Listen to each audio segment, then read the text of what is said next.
Salut tout le monde, bienvenue dans cette nouvelle vidéo.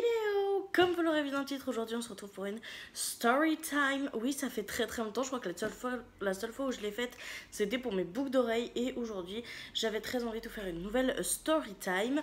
Ça va être parler tout simplement de l'ancien appartement, comme vous l'aurez vu sûrement dans le titre. Je vous avais promis que je vous en parlerai un jour, une fois que tout serait réglé avec l'ancien appartement et qu'on n'aurait plus aucune attache ni aucun lien avec l'ancien appartement, ce qui est le cas aujourd'hui. Donc on va pouvoir en parler et croyez-moi, il y en a des choses à dire.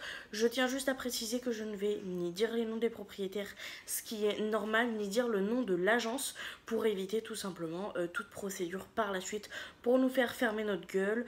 Vu l'expérience qu'on a, on préfère ne pas citer de noms, mais dans tous les cas, je pense que vous allez très vite comprendre pourquoi est-ce qu'on a voulu déménager et pourquoi j'ai fait les cartons littéralement 6 mois avant de trouver cet appartement. Je vais commencer par vous mettre un petit peu dans le contexte. L'appartement qu'on avait avant avec Rémi, c'était le tout premier appartement de Rémi. Rémi a eu cet appartement avant qu'on se mette ensemble, donc c'était chez lui. Il l'a eu pendant à peu près 1 an avant qu'on se mette ensemble, donc c'était son chez lui. Il vivait avec une autre personne, voilà, avant moi du coup.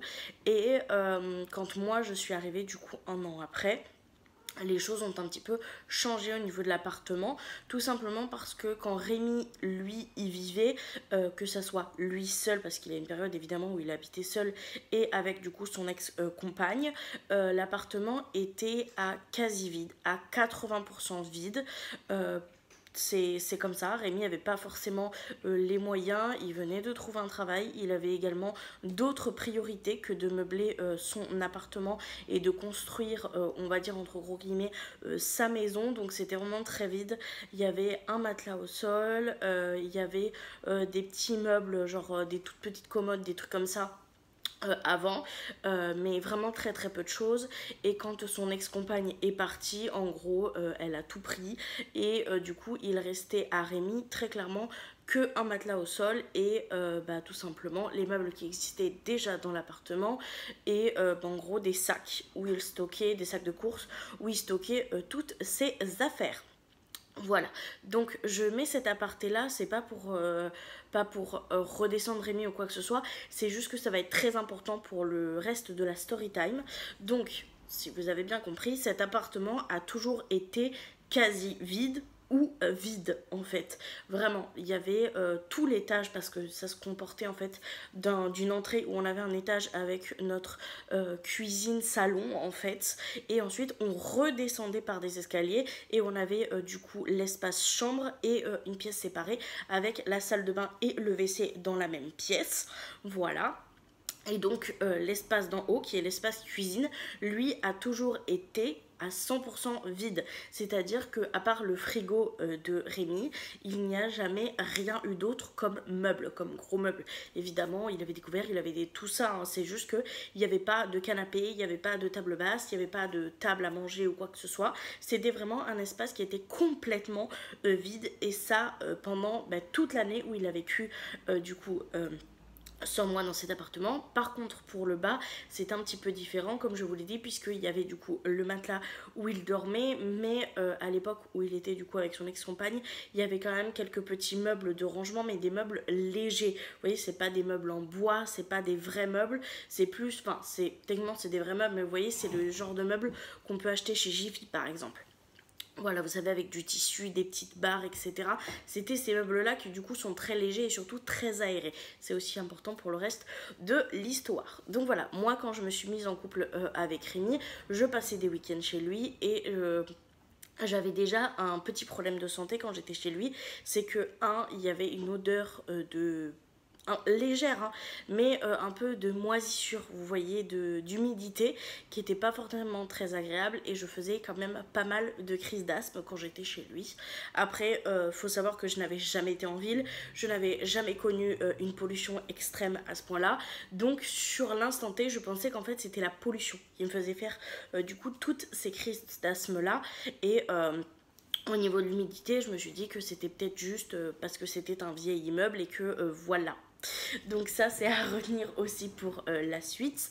Donc ce qui s'est passé c'est que pendant pratiquement 6-7 mois, en gros je passais les week-ends chez lui, etc.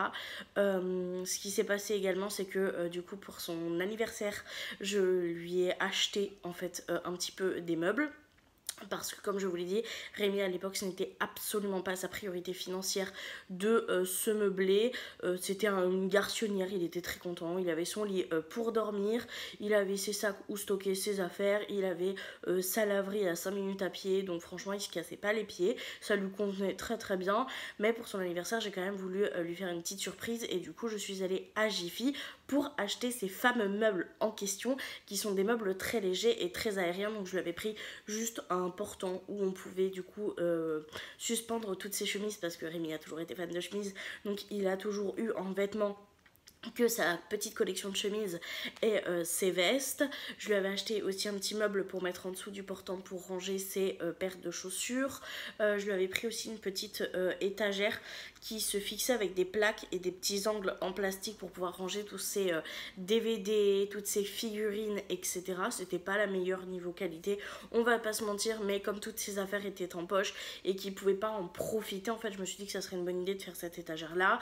On a construit en amoureux et ça c'était un trop bon souvenir avec les restes des petits tubes en fait qu'il avait de son ancien meuble que lui a laissé son ex en gros, parce que genre elle a pris ce qu'il lui fallait et le reste, tout ce qui était à jeter en gros elle a laissé dans son appartement. Donc Rémi avait décidé de garder ces tuyaux là, il s'est dit que si un jour il avait besoin de faire une construction quoi, ça servirait toujours. Et on s'est fait des petites tables de chevet avec, donc on a construit les supports et on a juste rajouté des étagères, c'était trop mignon. Je lui avais acheté une parure de lit, enfin bref j'avais essayé de faire en sorte que sa petite garçonnière soit quand même un petit peu plus adaptée, même si j'avais pas non plus forcément trop les moyens et qu'on se connaissait depuis peu, donc j'allais pas non plus mettre énormément d'argent dedans, mais j'avais envie qu'il soit un petit peu mieux, vous voyez. Puis c'était son cadeau d'anniversaire au passage, donc c'était plutôt cool. D'anniversaire ou de Noël, je sais même plus. Et donc c'était un petit peu plus meublé. Déjà à ce moment-là, quand on a meublé, en fait c'était sur le mur qui était dans la chambre, on s'est rendu compte que certains des vêtements à Rémi commençaient à légèrement moisir en fait au niveau des manches, etc. Donc Rémi était obligé en fait d'aller plus souvent à la laverie pour nettoyer les vêtements parce que ça moisissait un peu.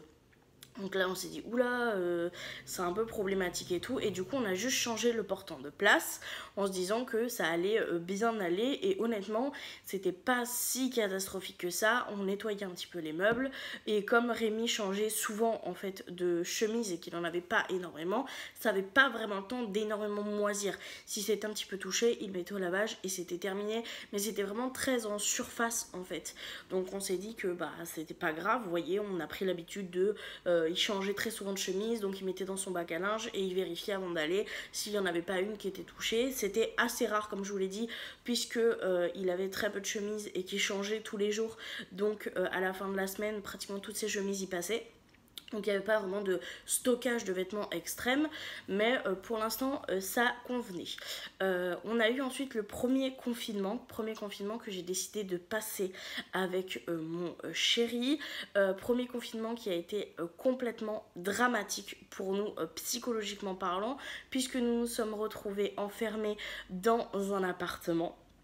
Voilà, avec des voisins absolument atroce, mais quand je vous dis atroce, c'est atroce. On était sur du deal, on était sur de l'agressivité, il y avait des violences conjugales juste en bas de notre fenêtre, sachant que j'ai également connu les violences conjugales. Comment vous dire que les crises de panique, de tétanie, d'angoisse et de pleurs étaient extrêmement régulières. On avait très peur de juste ouvrir les volets et de se faire complètement agresser verbalement, etc. Donc ça a vraiment été très compliqué le premier confinement. Donc on n'ouvrait pas et on restait dans l'appartement. Et c'est là qu'on s'est rendu compte que vraiment l'odeur était vraiment constante, puisque avant honnêtement l'appartement à Rémi c'était plus un endroit où on dormait, on prenait nos douches, etc. Mais c'était pas vraiment un appartement de vie, on était très souvent dehors à gambader, etc. Mais là, à y rester constamment, on s'est vraiment rendu compte que l'odeur était constante et que les problèmes de voisinage étaient vraiment extrêmement forts. Pour les problèmes de voisinage, je vais clôturer le sujet ici. Ça a été très compliqué. On a eu des poursuites avec la gendarmerie puisque la personne qui habitait en bas de chez nous est venue un jour nous aider nous demander de l'aide à cause de ces fameuses violences conjugales. En tant que femme qui a déjà connu ça, j'ai voulu l'aider. J'ai personnellement appelé la gendarmerie pour leur expliquer la situation. Ils m'ont dit qu'ils connaissaient très bien le cas, qu'il fallait absolument pas qu'on s'investisse, etc. Donc on a dit ok, mais j'ai quand même dit que si elle avait besoin de quoi que ce soit un jour, qu'elle n'hésitait pas à monter, que je serais là pour elle, etc. Mais ça a fini qu'en gros, quand son compagnon est rentré, elle lui a balancé. Son compagnon nous a agressés verbalement, nous a menacés de mort, nous a suivis dans la rue. Plusieurs fois par la suite, j'ai été agressée par des personnes qui étaient en fait tout simplement copains avec notre voisin, puisque je les voyais très souvent passer et squatter dans notre hall d'immeuble. Il y avait aussi énormément de trafic de drogue en bas, donc c'était vraiment très compliqué à gérer. Et c'est aussi l'une des raisons pour lesquelles on cherchait aussi à déménager, parce que c'était vraiment extrêmement dur de ce côté-là.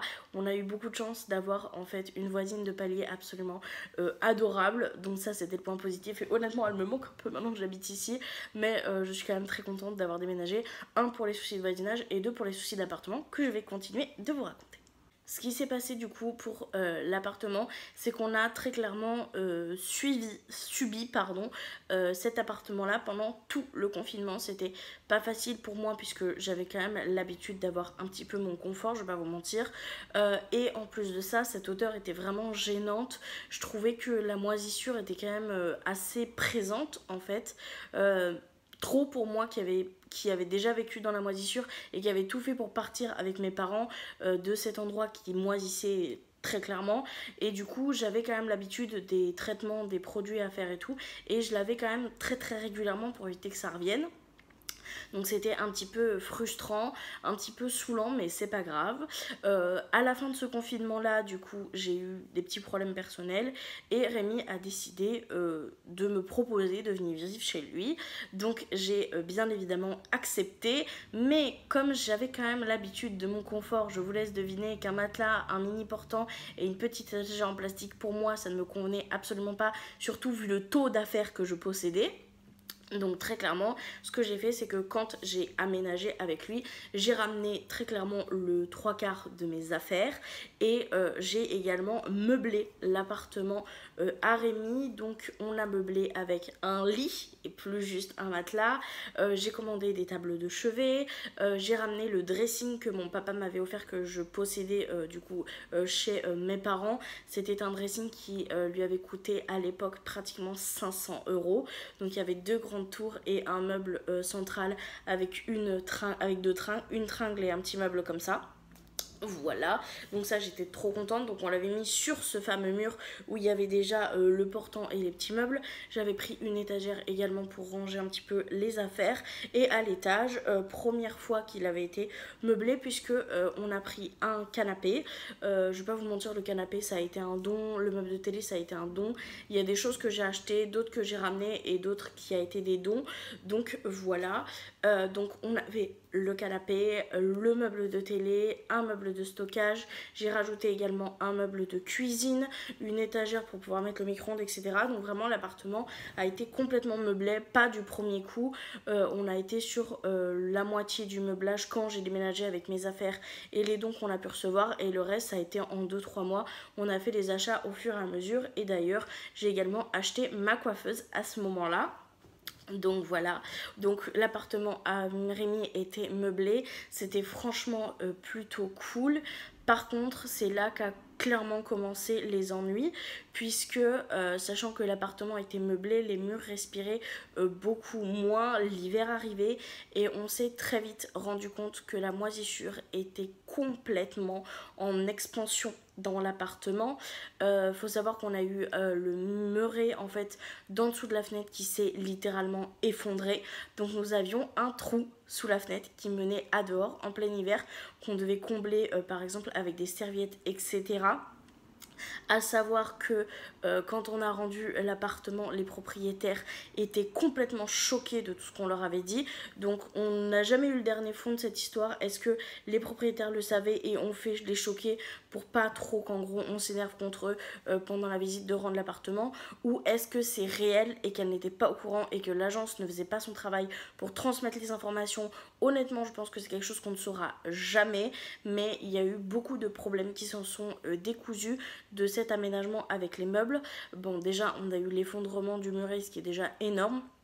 Mais on a aussi eu par exemple un changement de matelas obligatoire, puisque le matelas en fait en étant par terre au sol a complètement moisi. C'est des choses qui peuvent arriver quand un matelas est au sol, donc on l'a changé une première fois. Donc on a pris mon ancien matelas qui était quand même un matelas et ma matelas qui n'est pas franchement c'est pas donné. Donc ce matelas là on l'a utilisé, donc il était sur un lit en bois, le lit le moins cher possible de chez Ikea très clairement, mais ça reste un lit qui est correct, c'est un lit qui coûte 100 € à Ikea 2 places, donc il était surélevé, donc pas de contact direct au sol, donc techniquement ce matelas là n'était pas censé moisir, mais pour autant il a moisi. Il a moisi en 6 mois, très clairement, c'était devenu dégueulasse, impossible à utiliser. Les draps ont également moisi, mais on est où? Donc de là, eh bien, malheureusement, j'ai dû jeter mon matelas Emma, j'ai dû jeter mes draps, etc. Donc comment vous dire que j'étais absolument mais ravie de chez ravie. Voilà, donc on a dû racheter un matelas. Donc je l'ai racheté d'occasion parce que vraiment en neuf on n'avait absolument pas les moyens. Très clairement moi j'étais en recherche d'emploi et Rémi lui avait vraiment un tout petit salaire, donc c'était pas possible de racheter un matelas. Donc on a racheté un matelas d'occasion qui a tenu 1 an. Voilà, et que du coup on a dû jeter quand on a déménagé parce qu'il était complètement rempli de moisissures. On a décidé de ne pas le changer avant parce qu'on était déjà, ça faisait déjà vraiment 1 an qu'on cherchait à déménager. On s'est dit c'est dégueulasse mais c'est pas grave, on va le nettoyer le plus souvent possible et ce qu'on va faire c'est qu'on le changera quand on déménagera. Donc voilà. Donc on était quand même ravis parce que c'est quand même un matelas, même s'il était d'occasion, qu'on a quand même payé une petite somme. Mais non, sachant qu'entre temps, en plus, ma mère m'avait donné un matelas. Donc on est quand même à 3 matelas dans l'historique. Un que j'ai acheté d'occasion, un que j'ai ramené de chez moi et un que ma mère m'avait dépanné. Voilà, donc dans l'ordre, je sais plus lequel a été jeté. Mais dans tous les cas, on en a eu quand même 3 en l'espace de 2 ans et demi, 3 ans. C'est quand même vraiment bien, vous voyez. Il n'y a pas eu que ça, évidemment, il y a eu de la moisissure absolument partout.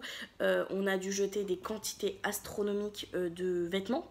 Voilà, puisque les vêtements du coup dans le dressing a complètement moisi. C'est comme ça que je me suis rendu compte que tout mon dressing avait été pris. Il était complètement en train de s'émietter. Il penchait en fait parce que tout le bas du dressing était complètement moisi. Donc du coup le bois était moins fort, moins robuste. Et du coup il penchait du côté où il allait se casser la gueule, très clairement. Tous les vêtements qui étaient sur penderie étaient très clairement également en train de se littéralement casser la gueule. À savoir que j'ai jeté la partie centrale de mon dressing avant qu'on déménage et j'avais juste mis des tringles simples puisque cette partie là avait vraiment beaucoup trop moisi et était en train de fait tomber. Donc j'ai été obligée de jeter cette partie là et on avait gardé les 2 colonnes. On avait rajouté 2 tringles en centre, donc on avait déjà jeté une bonne partie.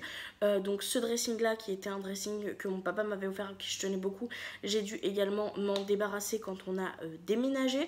On a dû, comme je vous l'ai dit, jeter énormément de vêtements, de chaussures, de souvenirs, aussi de maquillage, parce que à l'époque où je le rangeais en fait ça avait tout moisi et donc je me suis retrouvée sans maquillage.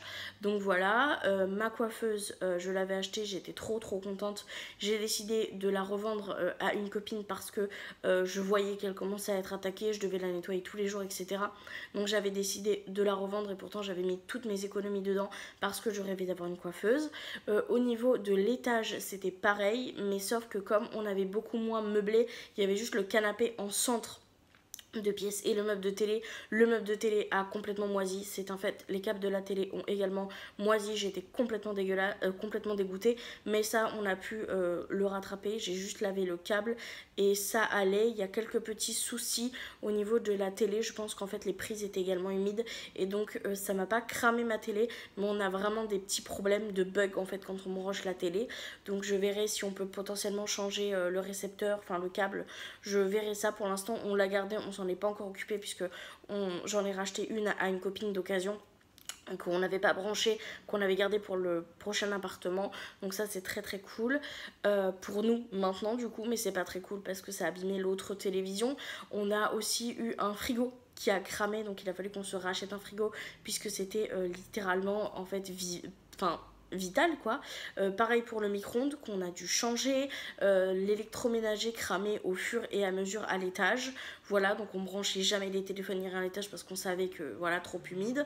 On avait également eu des rats, une infestation de rats, voilà, de souris, pas de rats, mais de grosses souris quand même. Donc c'est vrai qu'à l'époque mes chats chassaient les souris, mais c'était quand même pas ouf, vous voyez. Donc ça, heureusement quelqu'un s'est déplacé par rapport au syndic pour pouvoir enlever les rats, mais c'était quand même une chose en plus. On avait les problèmes de moisissure, de voisinage, de rats, franchement c'était absolument horrible. À chaque fois qu'on demandait des informations ou quoi que ce soit à l'agence, on avait des murs en face de nous. Oui, on va s'en occuper, oui, on va s'en occuper. Ils se sont jamais occupés. Je vais pas vous faire la liste vraiment de tout, mais c'est pour vous poser un peu le contexte. Donc on avait un appartement qui était extrêmement humide, dans lequel on a perdu plus de 80% de nos affaires. C'est pour ça qu'on a déménagé un petit peu à vide. Il y avait pratiquement que des cartons. Il y avait 2-3 meubles qui se battaient en duel.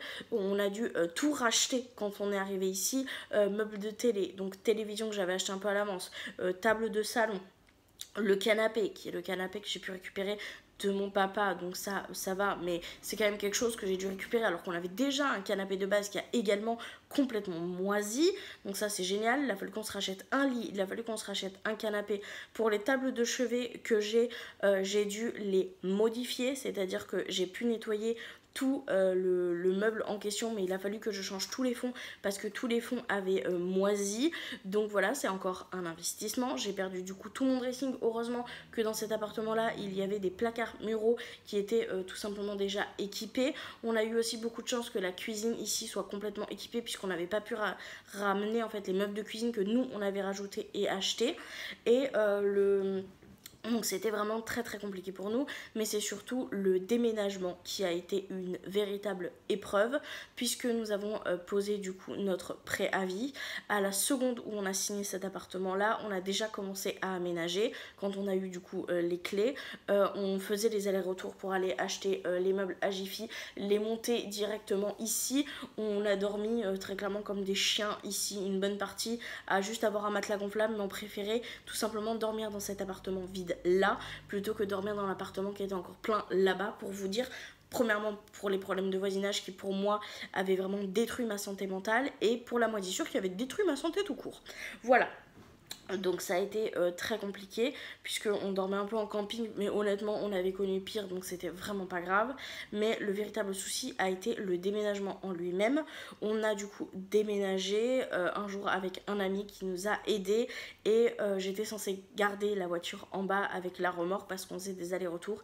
Et la seule chose qu'on a eu, c'était on nous fixait, on nous regardait, j'ai vécu de l'intimidation. Faut savoir qu'il y a des personnes qui se sont posées devant notre appartement quand on déménageait, donc l'ancien, et je les entendais parler dans le couloir en mode ah putain je crois qu'il y a quelqu'un et tout. Donc ils ont quand même voulu rentrer dans notre appartement. Si j'avais pas été là, ils seraient rentrés pour nous piquer nos affaires pendant notre déménagement, donc c'était quand même fou.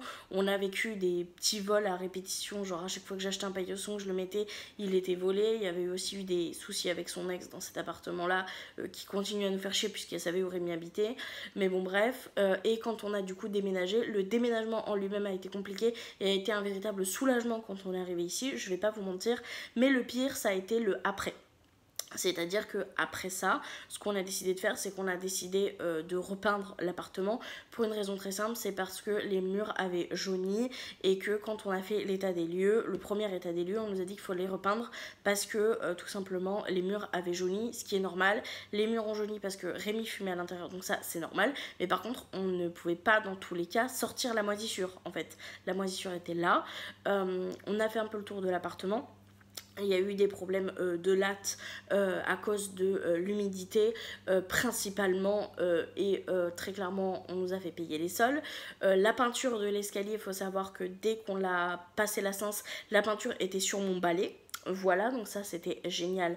Aussi, on avait une poignée de porte, enfin une clé de porte qui avait cassé. Ça, on l'a changé, c'est totalement normal. C'est à cause de nous. C'est parce qu'une fois, j'étais en panique et j'étais trop brute et j'ai cassé la poignée. C'était pendant une étape de violence conjugale en bas et j'avais besoin de m'enfermer dans ma salle de bain et j'ai paniqué, je l'ai cassé. Donc ça, c'est normal, c'est nous qui le changeons.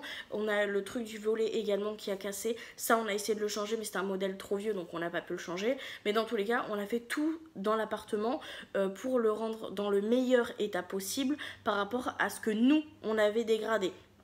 Les murs jaunes, c'était nous qui avons dégradé. La poignée cassée, c'était moi qui l'avais cassée, c'est normal. Pour tout le reste, on l'a rendu nickel. Il faut savoir que la salle de bain, je l'avais complètement nettoyée après les peintures. Elle était comme neuve. On avait nettoyé les joints qui étaient remplis de moisissure. J'avais mis un temps monstre à le faire. Il en restait encore de l'incrusté, mais j'ai tout nettoyé le mieux que j'ai pu. Faut savoir qu'entre temps, les propriétaires, enfin, ou l'assurance des propriétaires a fait venir quelqu'un pour réparer le fameux trou qu'il y avait sous la fenêtre et en revenant pour vérifier si la peinture avait besoin d'une deuxième couche, on s'est rendu compte que la personne enfin l'artisan qui est venu s'est clairement servi dans nos produits ménagers. On cassait des produits ménagers qui se sont retrouvés au sol et il a fallu que je renettoie complètement la salle de bain et qu'il s'était servi de ma douche que j'avais complètement nettoyé les joints également, etc.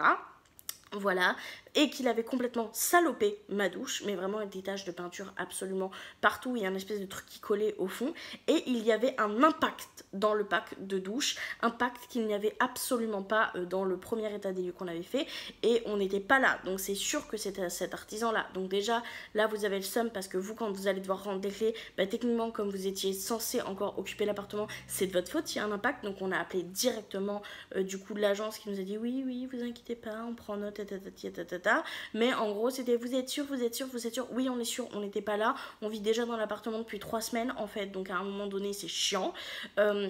La peinture, il faut savoir qu'on a fait 2 couches en tout et on a eu des soucis puisque les murs étaient blancs mais la moisissure ressortait, vraiment c'était piqué, il y avait des points noirs absolument partout, ça on peut absolument rien y faire. Il y avait également des problèmes d'humidité dans la cuisine, donc tout le fond du meuble qui était en haut était complètement moisi et toute la porte en fait du bas, enfin le meuble en bas aussi avait de la moisissure et tout la tranche de la porte, vous voyez, était abîmée en fait parce que c'était humide, donc le bois cassait en fait.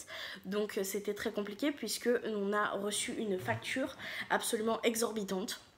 Voilà, suite à l'état des lieux et à la remise des clés, parce que ils ont décidé de repeindre l'escalier, donc peinture qui n'était pas faite pour le sol, donc pas faite pour être lavée et qui se barrait au fur et à mesure que je passais ma cince. Je suis désolée, Rémi est resté en tout et pour tout 3 ans, un peu plus je crois, dans cet appartement. On va pas passer 3 ans sans passer la cince. Ils nous ont compté le changement complet du sol de l'étage. Honnêtement, mais où va le monde? On nous a également fait payer la repeinture entière de l'appartement parce que c'était piqué noir alors qu'on l'avait fait, mais c'est pas de notre faute si on la moisissure. Ils nous ont également fait payer en gros le volet, mais ça on était absolument d'accord puisqu'on n'avait pas réussi à trouver quelque chose qui était compatible. Ils ont dû changer complètement. C'est notre faute, il s'était cassé, ça c'est normal. On voulait absolument pas contester très clairement parce que c'était notre faute, donc ça c'est normal. Et ils nous ont fait également payer le changement du meuble de dessous évier complet alors qu'il y avait juste le haut des portes qui était abîmé. Les portes étaient fonctionnelles, mais dans tous les cas ce n'était pas de notre faute, ce n'était pas de notre ressort et on nous l'a quand même fait payer. On nous a gardé la caution et en plus de ça, on nous a mis une facture d'un artisan et tout qu'on a dû payer. Alors que là, dans cet appartement-là, on a tout perdu. On a perdu des meubles, on a perdu des affaires, on a perdu des souvenirs et même pas ça, ça a été pris en compte. Vraiment, la propriétaire était choquée de savoir ça. Sauf que moi, ce qui m'a fait tilter, c'est que pendant l'état des lieux, où il y avait du coup la propriétaire, on a bien précisé que l'appartement, il y avait de la moisissure, etc. Elle a fait la choquer comme si elle ne le savait pas. Mais par contre, le meuble d'en haut, où le fond était complètement moisi, et on a nettoyé comme on pouvait, mais c'était vraiment piqué de moisi, ils l'ont pas fait changer. Mais par contre, le meuble, vous voyez, où il y a juste la tranche qui est un peu abîmée, là par contre, on nous a facturé 150 € pour sortir le meuble. Donc franchement, j'étais complètement choquée. J'ai vu du coup avec une aide juridique qu'est-ce qu'on pouvait faire pour en fait se retourner. Et du coup, il nous a dit que malheureusement, on ne pouvait pas faire grand-chose. À savoir que techniquement, ils avaient 3 mois pour nous envoyer cette fameuse facture et ce fameux, en gros, est-ce qu'on vous rend la caution ou pas? Est-ce qu'il y a une facture supplémentaire ou pas? Donc, on arrive vers Noël, on n'a pas reçu en fait de facture. Donc, on était très contents puisqu'on s'est dit que ça y est, hop, ils nous gardent juste la caution et on est tranquille parce que c'est quelque chose qui nous faisait très très peur parce qu'on avait très peur de se faire arnaquer par l'agence et par les propriétaires, ce qui a fini par se faire très clairement. Mais en gros, on était tranquille et ils nous ont envoyé la facture 5 mois plus tard. Donc on s'est renseigné, est-ce qu'on pouvait se retourner et etc. En gros, on nous a dit qu'on pouvait, mais ça serait au tribunal. Et que en gros, si on perdait, parce que nous n'avions pas assez de preuves, voilà, et bien en gros on pouvait avoir des dommages et intérêts pour les propriétaires, à savoir qu'on n'avait pas assez de preuves parce que clairement moi c'est pas mon premier réflexe de prendre en photo mes grosses moisissures et de garder mes affaires dans un sac poubelle pour pouvoir montrer à quel point c'est moisi. Non, je suis désolée, quand votre appartement moisit, dès qu'il y a quelque chose qui est trop moisi, vous le jetez en fait pour éviter la propagation en fait de la moisissure et on aurait dû les garder. Donc voilà, je suis absolument ravie. Donc on a dû payer cette somme qui a été juste exorbitante. Et franchement, on avait été complètement dégoûtés. Mais pour le coup, on n'a pas cherché à comprendre. On venait de trouver un appartement qui était sain dans une résidence sécurisée, avec aucun problème de voisins, dans un appartement dans lequel on se sent bien autant moi que Rémi. Donc on n'a pas cherché à comprendre, on a demandé à faire un paiement plusieurs fois parce que la somme était tellement grande qu'on ne pouvait clairement pas donner en cash, enfin en une seule fois.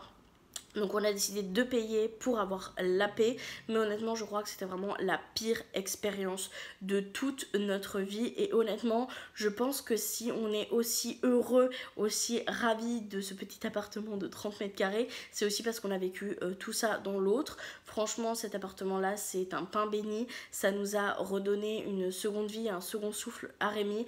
Et en plus ici on a un appartement qui est hyper qualitatif. Dès qu'on a le moindre problème on appelle directement soit l'agence qui sont hyper réactifs, soit la propriétaire qui est extrêmement compréhensive, gentille. Dès qu'il y a un problème elle fait déplacer soit son fils soit les entreprises qu'il faut. Donc franchement c'est juste trop cool. On n'est pas retombé sur la même chose que l'autre appartement. Donc franchement on est juste beaucoup trop contents. Au final cette histoire on peut dire qu'elle est derrière nous, cet appartement également. Ça nous fait de bonnes anecdotes à raconter, surtout vu la folie de ma voisine. Si ça vous dit que je vous fasse quelques petites story time, en gros exprès sur ma voisine et sur sa folie et de tout ce qu'elle nous a fait subir, parce que oui elle vivait les violences conjugales mais elle était surtout complètement folle.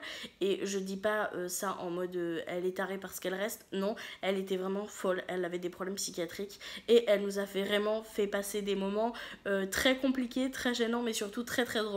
Donc si ça vous dit je vous raconterai peut-être ça dans une prochaine story time. En tout cas voilà, la story time est terminée. Vous m'aviez demandé que je vous explique exactement ce qui s'était passé dans l'autre appartement. J'ai essayé de vous faire en gros pour que vous puissiez un petit peu tout comprendre. J'espère que dans tous les cas cette vidéo vous aura plu. Je suis très contente d'avoir pu vous le raconter et que je vous remercie encore de l'avoir regardé jusque là. Et moi du coup je vous fais de très gros bisous et je vous retrouve très bientôt pour une prochaine vidéo. Bye.